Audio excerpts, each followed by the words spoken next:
Have you ever wondered why the most richest people in Africa are not educated? It's a question that I've recently even asked myself because when I was still a student, when I was still very young at home, I knew when you get educated, it's automatically you're going to be very rich.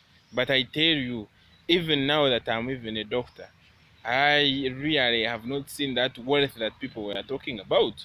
It turns out that people who gave us the education into African culture, it is something that we really did not understand very well. I will tell you, most of the Africans, when we get educated, we think that that's the end of it. Or we think about buying a car, we think about marrying, we think about building a house, and we think about buying land. Everybody, at least 75% of the people, will think about that in their thoughts. Now it turns out that once you get educated, you stop doing work that has money. Likewise, I even told you in my previous videos that if you are unable to produce products, leave alone the services, if you are unable to make a product, you will be rich, but after a very long period of time. Now we leave those activities of making products to people who are not educated. And I will tell you the truth. People are selling products, who are making products in most of African countries are people from outside. And for us, the Africans, we are doing services. We are either selling their products, we are actually maybe doing services in line or under their products which they have made. And it's really not good. It's a shame to us, the Africans, and we shall not agree to it, and we shall not accept to it. We need to do something that can really make us be rich as Africans who are educated. Now, today I'm going to talk about two most important professions that are normally are very educated, but they don't even have that amount of money that we always dream of. In African setup, the doctors are paid little money, but they have opportunities to make money, but they don't make it. Two, the teachers have little wages that they get from their employees. So it turns out that if they really sit down and use the opportunity that they are teachers or doctors, they can make money. Now, as a doctor who is educated, you know how to put on ties, you know how to talk to patients, you know how to bargain, you know how to explain. But it turns out that most of the doctors in Africa, they don't even have cars. They have not bought enough land. They have not become financially independent.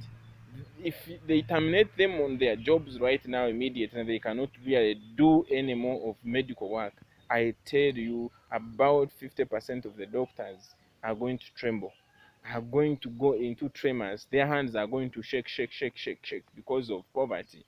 I'll tell you, teachers, take an example. Most of the teachers have been suffering in COVID-19 because they don't think out of the box. Those are two professionals that I want to talk about today in Be Rich in Africa. For example, if you're a doctor, you finish your work like at 5 or 4 or earlier in the morning, because most of the work of most doctors may end up very early during the day, and maybe you work very few hours and another colleague comes to take over. Now what do you use that time for? Have a list of all your patients you are taking care of. Have a list of patients you normally see. If you cannot do that, go in and get a boda or a bicycle or anything that can move you from one place to another. If you cannot get that, get into a taxi or something that can take you from one place to another. Go and purchase things that you can sell to people. For example, you can purchase drugs and even take them into village drug shops and get money, because you'll be in position to explain to people who are using the drugs, who are selling the drugs, because you're a doctor, you know how to do that. Buy a glucometer to take people's glucose levels in blood, especially people who are suffering from diabetes. Go into hospitals who take care of diabetic patients on those specific days, or look for a specific day. Go and talk to them, tell them, explain to them how the glucometers work. Make money, sell products, sell those glucometer products, sell them and get money instead of sitting at home. Weekends you're at home, evening you're at home, you're seated, you are relaxed. You are not going to be rich. You will depend on the salary, and the salary is always very little. You use it all over the month, you are almost broke. by the end of the month, but you are saying you are a doctor. You cannot be a doctor without money, I tell you, my brother.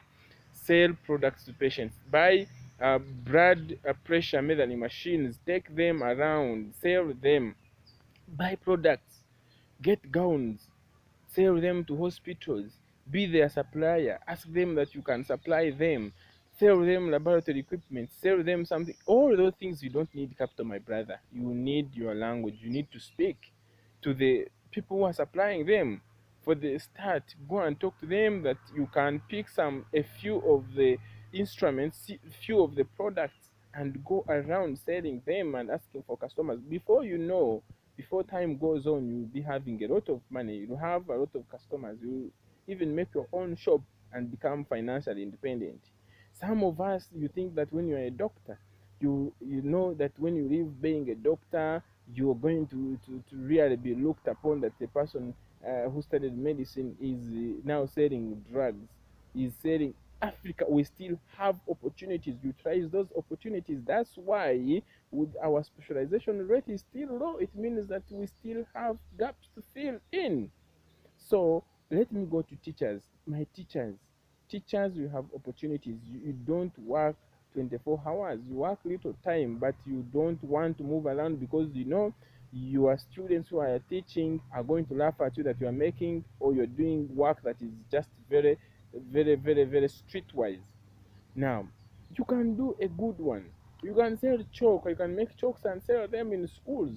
You can make something, you can make furniture, make people make furniture and make schools pay for your furniture.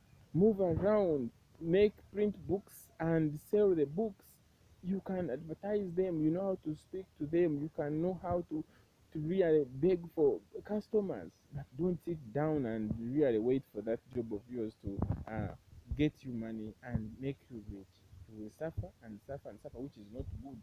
You can imagine that most people who are here selling us chalks, selling us books, selling us nice furniture in schools are from outside, and we look at them. We think these things cannot be made, cannot be done. To my fellow doctors, we think that if you vend, you place an order and you get like um, syringes from outside at a cheap price.